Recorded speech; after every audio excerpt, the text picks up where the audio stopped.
दर्शकों को सीधे वो तस्वीरें दिखाते हैं। ये एयरपोर्ट पर बेसब्री से इंतजार हो रहा है गीता के बाहर निकलने का। वो पहली तस्वीरें, भारत की बेटी जब भारत पहुंच चुकी है, लोग उसकी पहली तस्वीरें देखना चाहते हैं, उससे मिलना चाहते हैं। आप देख सकते हैं सुरक्षा के यहां पर व्यापक बंदोबस्त किए गए हैं, इंतजाम किए गए हैं। हमारी एग्जीक्यूटिव एडिटर शीतल राजपूत बता रही थी कि पाकिस्तानी हाई कमीशन से भी आला अफसर, एक बड़ी डेलीगेशन यहां पर पहुंची हुई है। सुनो, चूंकि 5 लोग उनके साथ भी आ रहे हैं, तो बीइंग इंडियन हमारा ये फर्ज बनता है कि हम उनका इस्तकबाल करें और गीता का वेलकम करने के लिए आए। जानकारी दी गई है कि इसके बाद मैं लाया हूँ, मुझे सारी जानकारी नहीं। इसके बाद वो जाएंगे जवाहरलाल नेहरू भवन, तो अभी हम उनको वेलकम करने के लिए आए। ठीक है, ये ताई है उसके। यस,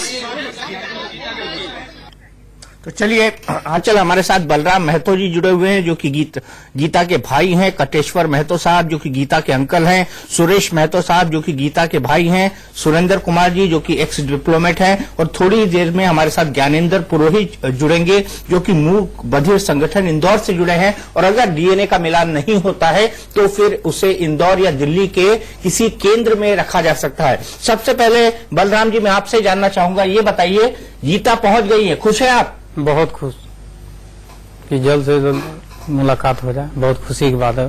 तो आप मिलने जाना चाहते हैं उनसे? जी, जाना चाहते हैं। आप बताइए सुरेश जी। हम तो मिलने के लिए जाएंगे, जरूर जाएंगे आप? बिल्कुल जाएंगे। और आज तक आप अपनी बहन से कभी नहीं मिले? कभी नहीं, कभी नहीं। उम्र में आपसे बड़ी है वो? नहीं, छोट है। कितनी छोटी है? तकरीबन 10 साल छोटी होगी। 10 साल छोटी है। 8 साल। आप मुझे ये बताइए कि डीएनए सैंपल का इंतजार हो रहा है, क्या आपको पूरी उम्मीद है डीएनए सैंपल मिल जाएगा? डीएनए में पॉजिटिव आएगा रिजल्ट। पाकिस्तान में कई सारे लोग ये कह रहे हैं कि नहीं भाई, गीता की शादी तो हुई नहीं थी, वो जब आई थी तो बहुत छोटी थी। हकीकत क्या है इसकी? क्या शादी हुई थी? हम गीता के इंटरव्यू से वो था ना, वो शादीशुदा के जिक्र कर दिया है। कब किया उसने? कब किया? कौन से इंटरव्यू में किया, बताइए। सलमान खान के इंटरव्यू में दिया है। अच्छा अच्छा। और 1-2 चैनल में भी दिया इंटरव्यू। बिल्कुल बता रही हम शादीशुदा है।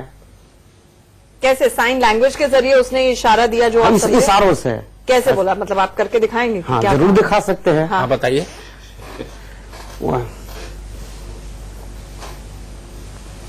ऐसे कर रही है, मतलब पूजा हुई और उसके बाद माला माला वो समझिए या मंगलसूत्र समझिए, उसके बाद अंगूठा से सिंदूर के उस बता रही है। छोटी सी बच्चे हम खिलाए हैं, छोटी सी में हम खोए हैं, और भविष्य में बच्चा इतना बड़ा है, वहाँ हम यहाँ इस सब। लेकिन ईदी फाउंडेशन और कई इंटरव्यूज में उसने ये भी कहा है कि उसकी शादी नहीं हुई थी, ये भी बात आ रही। नहीं।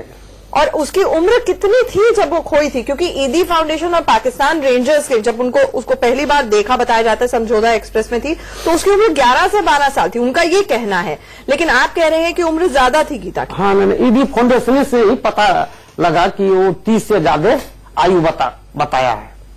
ईदी फाउंडेशन? हाँ, ईदी फाउंडेशन से ही कि 30 से ज्यादा। डायरेक्ट ईदी फाउंडेशन में बात हुई इसको लेकर? जी। क्या बात हुई? कि इसका 30 से ज्यादा आयु है, 23 से 24 साल रहता है तो हम इसमें सबसे पहले काम ही नहीं करते हैं। 30 से ज्यादा आयु बताया, तब इस पर हम मुहिम किए। अच्छा, एक बात बताइए, आप कह रहे हैं गीता का एक छोटा सा बच्चा है, वो कितना बड़ा हो गया है? उसका नाम संतोष आप बता रहे हैं। कल बैठा था हमारे चैनल। तो वो जो बच्चा है उसका क्या कहना है? आज वो अपनी माँ से मिलने जा रहा है, अगर आपकी बात माने तो माँ से तो बच्चा और माँ न जाने अब क्या है। हाँ, अब तो डीएनए के बाद पता लगेगा, लेकिन हकीकत में शादीशुदा है वो। एक ने 3-4 इंटरव्यू में देखे वो शादीशुदा के जिक्र, अपना भाई बहन के भी जिक्र किया है। लोधियाना और धाप के दोनों जगह को अपना इशारों में इंटरव्यू किया है।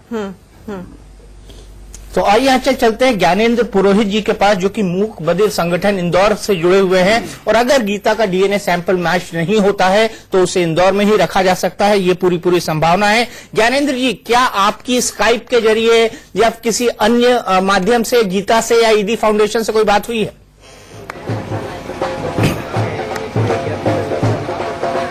जी, लगातार मेरे 8 दिन से गीता से बात होती थी इशारों में। और फेसबुक के माध्यम से ईदी फाउंडेशन से मैसेज हमें मिला था कि गीता जो है वो बात करना चाहती है। इससे पूर्व 16 अगस्त को सुषमा स्वराज जी ने मुझे बुलाया था, बातचीत हुई थी और अभी हम लोग इंतजार कर रहे हैं कि हिंदुस्तान में जल्दी से जल्दी आए। और अभी 8 दिन से सारे मूक बधिर बच्चे बहुत खुश थे। और अब मैं आपको बताना चाहूंगा कि सारे मूक बधिर लोग इकट्ठे हैं, उनको लग रहा है इंदौर वो आने वाली है। और अब आप देख सकते हैं ये लोग डांस कर रहे हैं, GITA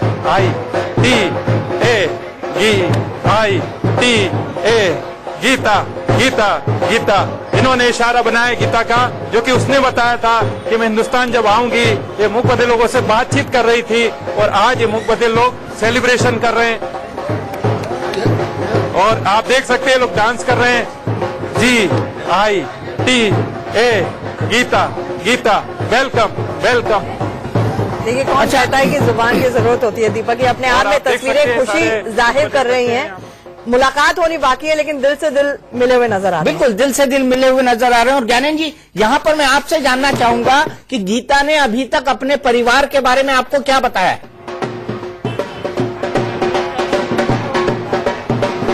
देखिए उसने ये बताया है कि मैं फोटो में पहचान रही हूँ, लेकिन जब मैं प्रत्यक्ष में मिलूंगी तब मैं पक्का बताऊंगी कि यही मेरे पेरेंट्स है कि नहीं है। और उसके बाद DNA टेस्ट कराया जाए।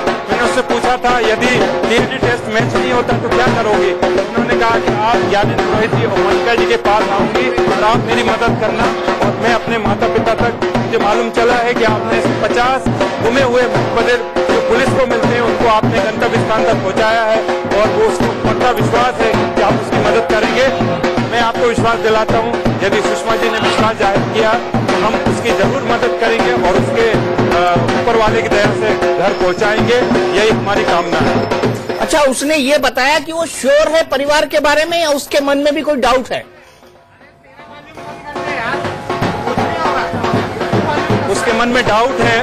उसने कहा कि जब मैं ये उसको इशारा हमने सिखाया, दिल्ली जब मैं पहुंच जाऊंगी मैं देखूंगी और उसके बाद पता करूंगी। लेकिन अभी कंफ्यूजन है, उसने ये कहा है। और उसके बाद मिलने के बाद ही कंफर्म करूंगी, ऐसा इशारों से बताया। तो ये तस्वीरें देख रहे हैं जब इंदिरा गांधी इंटरनेशनल एयरपोर्ट पर गीता पहुंची थी। फूलों के गुलदस्ते से उसका स्वागत किया गया है। ईदी फाउंडेशन के लोग बैठे हुए हैं यहाँ पर गीता के साथ। और गीता अब से थोड़ी देर बाद ही इंदिरा गांधी इंटरनेशनल एयरपोर्ट के VIP गेट से बाहर निकलेगी। फिलहाल उसकी इमिग्रेशन की जो कार्रवाई है वो चल रही है। और उसके तुरंत बाद गीता जब बाहर आएगी तब उसकी पहली झलक हम आपको दिखाएंगे। फिलहाल के लिए लेते हैं एक छोटा सा ब्रेक। के बाद आपका स्वागत है। तो वतन वापसी 13 साल बाद गीता की हो चुकी है। हम लगातार आपको तस्वीरों के जरिए दिखा रहे हैं कि गीता अंतर्राष्ट्रीय एयरपोर्ट पहुंच चुकी है। ये कुछ तस्वीरें हैं, ये बिल्कीस हैं और ये गीता की तस्वीरें हैं। आप देख सकते हैं गीता का बहुत ही बेसब्री से इंतजार हो रहा था और अब स्वागत हुआ है। इमिग्रेशन की फॉर्मेलिटीज हैं जो पूरी की जा रही हैं। इसके बाद माना यह जा रहा है कि गीता को विदेश मंत्रालय लेकर जाया जाएगा, जहां पर वो विदेश मंत्री से भी मिलेंगी। और उनका परिवार भी वहां पहुंच चुका है। उनके माता और पिता को बिहार भवन से ले जाया गया है जवाहरलाल नेहरू भवन, जो कि विदेश मंत्रालय का दफ्तर है। और सबसे पहली मुलाकात उनके माता पिता से गीता और हीरा की विदेश मंत्रालय के अंदर ही होगी। और उसी के बाद जो है वो DNA की प्रक्रिया शुरू होगी। वहीं पर विदेश मंत्री सुषमा स्वराज भी होंगी और शाम के वक्त वो प्रेस कॉन्फ्रेंस कर सकती हैं इस पूरे के पूरे घटनाक्रम पर कि किस तरह गीता की वतन वापसी हुई है। साथ में उस प्रेस कॉन्फ्रेंस में ईदी फाउंडेशन के लोग भी बैठ सकते हैं, तो हमको सिलसिलेवार ढंग से जानने को मिलेगा। लेकिन चलिए यहाँ पर एक बात समझनी होगी कि अभी भी इस कहानी में कहीं ना कहीं कुछ लूप होल्स हैं। और वो लूप होल्स ये हैं कि पाकिस्तान का वर्जन कहता है कि जब गीता वहां पर आई थी तब उसकी उम्र बहुत कम थी। शादी के बारे में गीता की तरफ से कोई क्लैरिटी नहीं है, लेकिन परिवार कहता है कि उसकी शादी हो गई है, उसका एक बच्चा है संतोष, जिसको हमने बाकायदा स्टूडियो में लाइव बिठाया था। तो अब देखना ये होगा कि गीता आती है तो अपने परिवार को देखकर किस ढंग से रिएक्ट करती है। क्योंकि जब अभी हम ज्ञानेंद्र पुरोहित जी से बात कर रहे थे, उनका भी यही कहना था कि पहले वो मिलना चाहती है। ज्ञानेंद्र पुरोहित जी, मैं आपसे ये जानना चाहूंगा, क्या गीता ने आपको बताया कि उसकी शादी हो चुकी थी और उसका एक बच्चा भी है?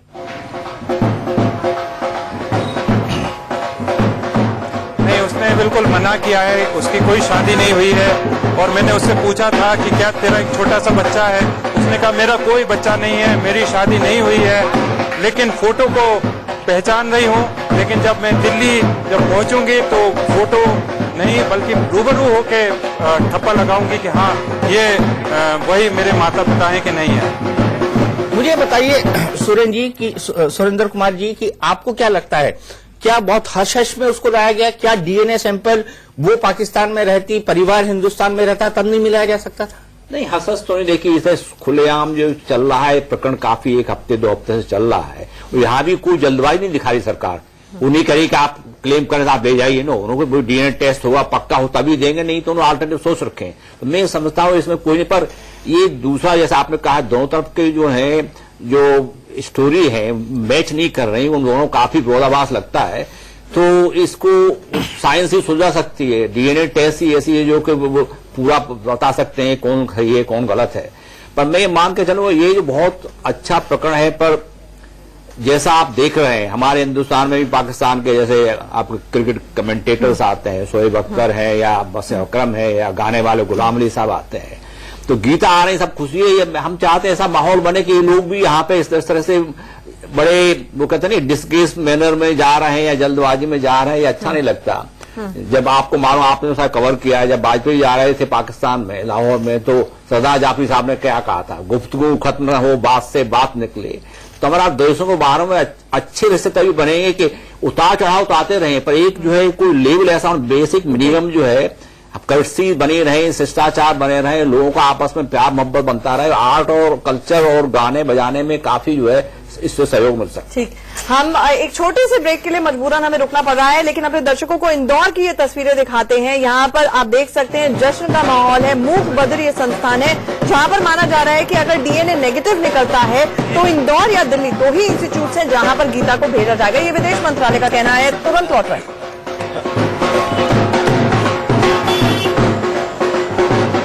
सबसे पहले आपको तस्वीरें दिखाते हैं। ये ताजा तस्वीरें जो पिक्चर्स आप देख रहे हैं वो आईजीआई एयरपोर्ट की है। गीता वापस पहुंच चुकी है। आप तस्वीरों में देख सकते हैं किस तरह से उसका स्वागत किया जा रहा है, अभिवादन किया जा रहा है।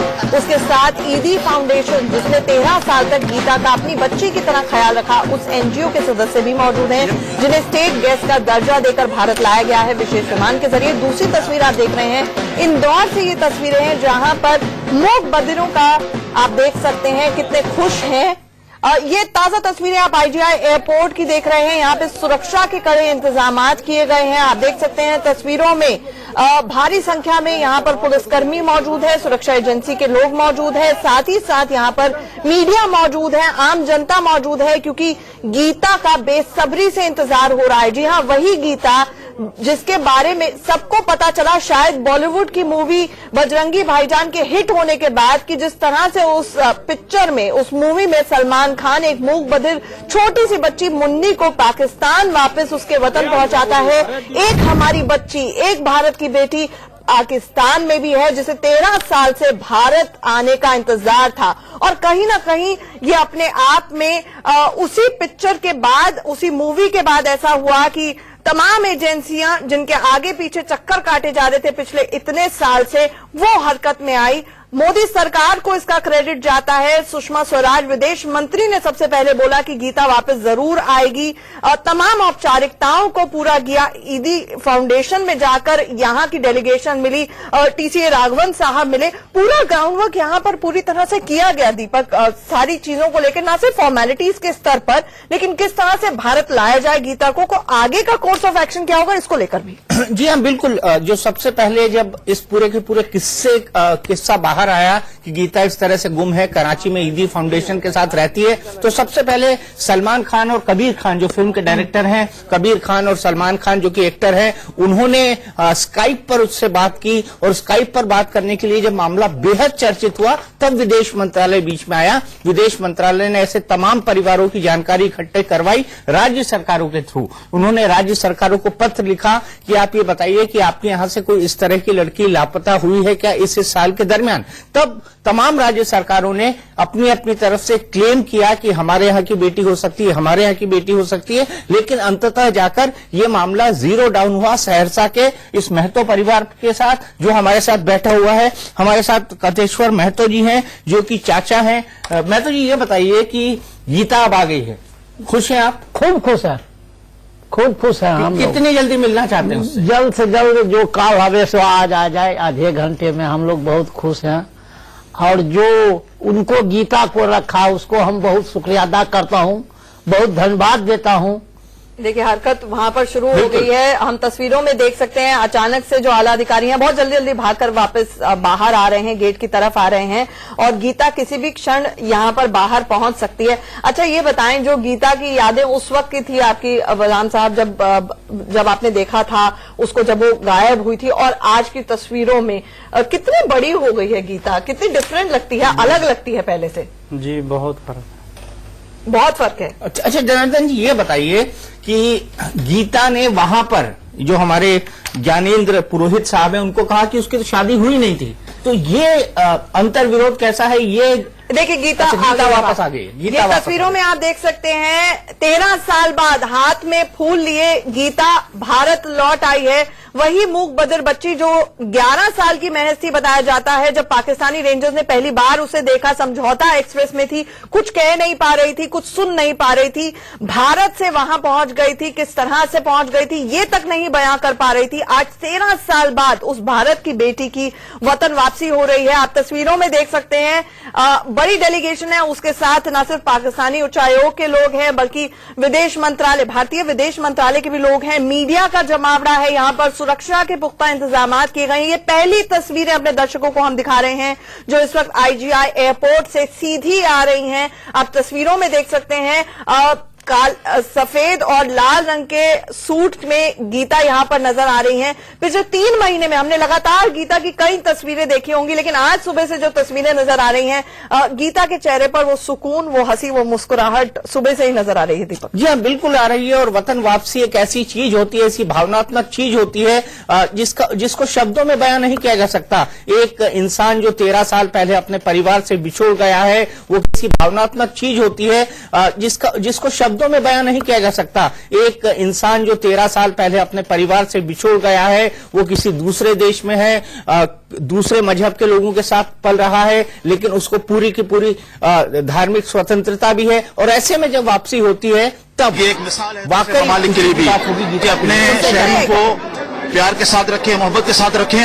और ये मैसेज भी है, जी जा पाएगी। जी बिल्कुल, अभी हमने हैंडओवर कर दिया है उनको, और हम उम्मीद करते हैं कि हमारे 459 जो हमारे प्रिजनर्स हैं पाकिस्तान के, उनको भी इसी तरह उसी प्यार के साथ और मोहब्बत के साथ रखा जाएगा। अंदर थे इस समय हाई कमिश्नर साहब, हमारे हाई कमिश्नर अब्दुल बासित साहब और उनकी जो मिसेज हैं, वो आज रिसेप्शन कर रहे हैं शाम को, और इंशाल्लाह हम सब वहीं पे होंगे।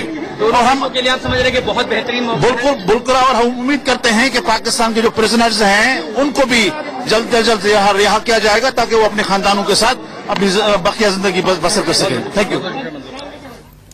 तो हमने सुना यहां पर कि पाकिस्तानी प्रिजनर्स का एंगल भी यहां पर बोला गया। एक अमन की आशा के साथ भारत की अमानत लौटाई जा रही है पाकिस्तान की तरफ से। दीपक, हमें हाँ, अमन की आशा है, लेकिन आंचल में यहाँ पर यह भी जोड़ दूं कि ऊफा में भारत और पाकिस्तान के बीच जो समझौता हुआ था, जिसकी तमाम रिपोर्ट्स हमने दिखाई थी, उसमें ये एक कमिटमेंट था दोनों प्रधानमंत्रियों की तरफ से कि जो मछुआरे बिना किसी गलती के, बिना किसी षड्यंत्र के, सिर्फ भटकने के कारण पाकिस्तान के अंतर्राष्ट्रीय सीमा से घुस जाते हैं या भारत के अंतर्राष्ट्रीय सीमा पर घुस जाते हैं, उनको तुरंत छोड़ने की एक प्रक्रिया शुरू हो। तो मुझे लगता है ये एक जेस्चर है गीता की घर वापसी, और जो मांग की गई है पाकिस्तान के डेलीगेशन की तरफ से, मुझे पूरा विश्वास है कि भारत सरकार उस पर अमल करेगी, उस पर काम करेगी, और जो 459 प्रिजनर्स हैं, जो मछुआरे भारतीय जेलों में बंद है, उनको रिहा किया जाए। क्या तलखी कम होगी भारत और पाक में इस जेस्चर के बाद? आप देखिए, कोशिश होगी, लेकिन सिर्फ यही इंसिडेंट तलखी कम कर देगा, मुझे इसकी संभावना कम लगती है।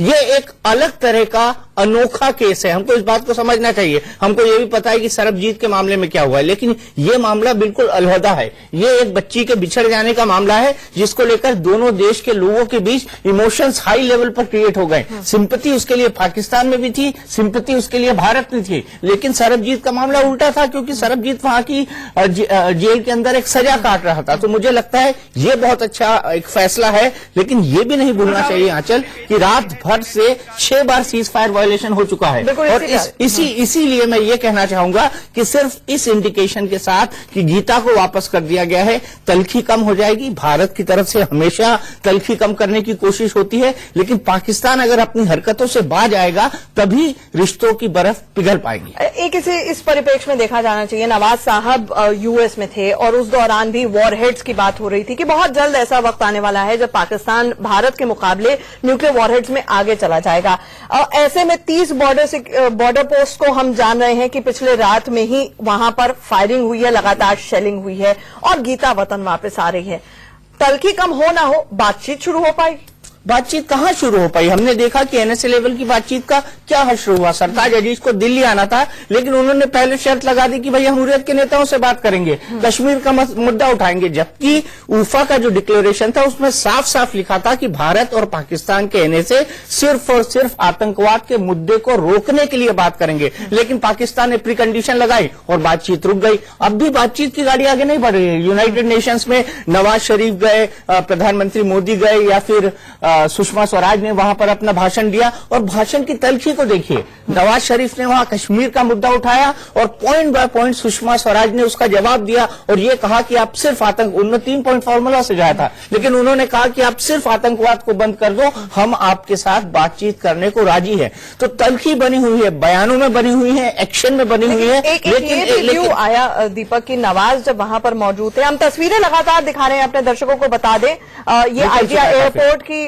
तस्वीरें हैं। काफिला निकल रहा है गीता को लेकर, जो गीता के साथ डेलीगेशन आई है उसको लेकर बाकायदा उसको एमईए लेकर जाया जा रहा है। लेकिन दीपक, ये भी माना जा रहा था बहुत सारे फॉरेन पॉलिसी एक्सपर्ट्स उनके हवाले से कि कहीं ना कहीं नवाज का जो यूएस में रुख रहा, उसकी बातचीत रही, उनकी बातचीत रही, ये माना जा रहा था कि भारत के ऊपर कहीं ना कहीं प्रेशर एक्सर्ट करने की कोशिश की जा रही है कि बातचीत की शुरुआत हो।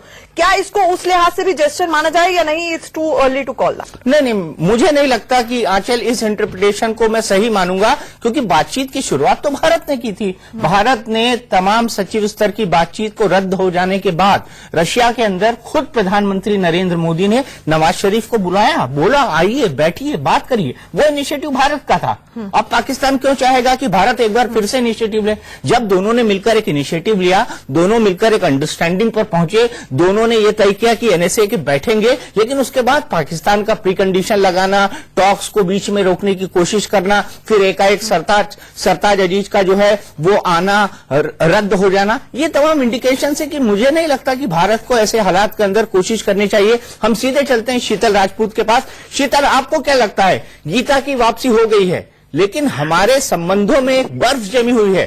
कल ही सीज फायर वायोलेशन 6 जगह हुआ है जम्मू एंड कश्मीर के अंदर। आपको लगता है कि सिर्फ एक इस जेस्चर से बर्फ पिघलेगी? बिल्कुल दीपक, ये किसी का भी अनुमान हो सकता है और कोई भी अनुमान लगा सकता है कि बर्फ पिघलना, जल्दी पिघलना या पिघलने की शुरुआत भी होना बहुत मुश्किल है मौजूदा हालात में, जबकि सीज फायर वायलेशन लगातार जारी है, टॉक्स नहीं हो पा रहे हैं, पाकिस्तान की ओर से पोस्चरिंग जारी है। लेकिन आज के दिन मुझे लगता है कि हमें आज का दिन गीता के नाम करना चाहिए। अब से थोड़ी देर पहले जब गीता यहाँ एयरपोर्ट पर उतरी, हम सभी ने उसको देखा, आपने भी उसकी तस्वीरें देखी होंगी, किस कदर खुश वो नजर आ रही थी, लाल पोशाक पहने हुए थी और उसके चेहरे से मुस्कुराहट हटने का नाम ही नहीं ले रही थी। उसने हाथ हिलाकर सभी का अभिवादन स्वीकार किया, जितने भी लोग यहाँ मौजूद थे, मीडिया के लोग और बाकी लोग, उसके परिवार के, मेहतो परिवार जो ये कहता है कि वो उनकी बेटी है, मेहतो परिवार के भी कुछ लोग यहाँ पर मौजूद थे। उसके भाई से भी हमारी बातचीत हुई और गीता के चेहरे की खुशी से ये साफ झलक रहा था कि अपनी सरजमीन पर वापस कदम रखकर, अपने लोगों के बीच, अपने मुल्क पहुंचकर वो किस कदर खुश है आज, शायद इसकी उम्मीद उसने कभी नहीं लगाई होगी। तो मुझे लगता है कि बर्फ पिघलना ना पिघलना, इस पर प्रश्न चिन्ह लगा हुआ है, लगा रहेगा। लेकिन आज का दिन गीता के नाम होना चाहिए और इस तरह के मानवीय स्तर पर जो जेस्चर्स होते हैं, चाहे भारत की तरफ से हो या पाकिस्तान की तरफ से हो, आज का दिन हमें इसके नाम करना चाहिए। शीतल, ये भी जानना चाहेंगे आपसे, ये भी अपने आप में दिलचस्प है कि गीता भारत लौट रही हैं और भारत के ही एक नागरिक ने सोशल नेटवर्किंग साइट पर डाला कि I am an Indian and I don't hate Pakistan. तो दिलचस्प बात यह है कि जनता चाहे यहाँ की हो वहां की हो, आप तो कितनी बारी पाकिस्तान जा चुकी हैं, जनता वही है, दिल वही है, कहीं ना कहीं हमारी जो गंगा जमुनी तहजीब कहा जाता है वो वही है। ये सियासत हो सकती है कि ये खटास आती रहती है रिश्तों में? बिल्कुल आंचल, और हमें ये नहीं भूलना चाहिए कि पाकिस्तान की ओर से जो नाफरमानियां होती हैं, जिस तरह की गुस्ताखियां होती हैं, जिस तरह वो आतंक एक्सपोज करता है हमारे देश की तरफ, हाफिज सईद जैसे लोगों को पाल के रखता है हिंदुस्तान के खिलाफ, सीज़फायर वायलेशन होती है, ये कड़वा सच है और बहुत ही पुख्ता कड़वा सच है। लेकिन ऐसे में हमें ये भी याद रखना चाहिए कि ईदी फाउंडेशन के वो लोग जिन्होंने 13 साल गीता को सहेज कर रखा, उसे अपने धर्म, अपने हिसाब से पूजा करने की, पाठ पूजा करने की, अपने हिसाब से रहने की उसे खुली छूट थी। तो मुझे लगता है कि इस तरह के जेस्चर्स और ऐसे लोग वहां पर भी हैं, यकीनी तौर पर है, और उसका जीता जागता उदाहरण गीता है। इंसानियत सरहद के उस पार भी है, इस पार भी है, और प्यार सरहद के उस पार भी है, इस पार भी है। अब तक आप सरहद आर पार करते आए हैं दीपक, लेकिन आज सरहद के उस पार सिर्फ प्यार ही प्यार हो रहा है। तो आज दोनों तरफ प्यार है और मुझे इस बात की बड़ी खुशी है कि कहीं से तो एक शुरुआत हुई है और उम्मीद ये करना चाहिए कि जो लोगों के दिल जुड़े हुए हैं वैसे ही सरकारों के दिल जुड़े, हमारी फौजों के दिल जुड़े और आपस की जो कड़वाहट है उसको हम कम कर पाए। एक छोटे से ब्रेक के लिए यहां पर रुकेंगे, इसी नोट पर तुरंत लौट रहे हैं। 3 तस्वीरें, भारत लौट आई है देश की बेटी गीता। 3 तस्वीरें, वो पहली तस्वीर जब वो IGI एयरपोर्ट के दरवाजे से गीता बाहर निकली। दूसरी तस्वीर MEA के लिए यानी विदेश मंत्रालय के लिए रवाना हो चुकी है गीता। ये पूरा गाड़ियों का काफिला है। आपको बता दें कि विदेश मंत्रालय के लोग हैं, ईदी फाउंडेशन के लोग हैं गीता के साथ, और साथ ही साथ पाकिस्तानी उच्चायोग के भी लोग हैं। और तीसरी तस्वीर इंदौर की, जहां पर जश्न का माहौल है। बताया जा रहा है कि DNA टेस्टिंग होगी गीता की, किस परिवार को सौंपा जाना है, लेकिन उससे पहले ही जश्न का माहौल इंदौर के एक मूक बधिर संस्थान।